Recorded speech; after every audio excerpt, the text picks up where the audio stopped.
ప్యాన్లో మనం 1 table spoon అంత ఆయిల్ వేసుకుని ఆవాలు, ఉద్దిపప్పు, శనగపప్పు, ఎండుమిర్చి వేసి ఫ్రై చేసుకున్న తర్వాత మనం ఇందులో కట్ చేసుకున్న వంకాయలు, కొంచెం ఉప్పు వేసుకొని ఇవన్నీ మనం బాగా ఫ్రై చేసుకోవాలి.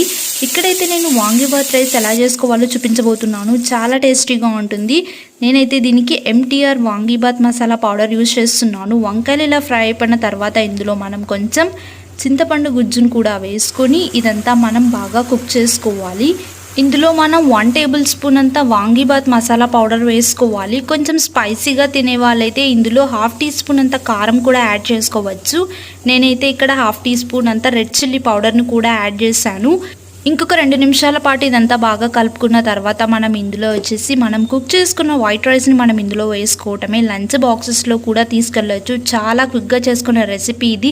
టేస్ట్ అయితే సూపర్గా ఉంటుంది. అందరూ తప్పకుండా ట్రై చేయండి. మన ఛానల్ని ఎవరైనా సబ్స్క్రైబ్ చేసుకుని వాళ్ళు ఉంటే వెంటనే ఛానల్ని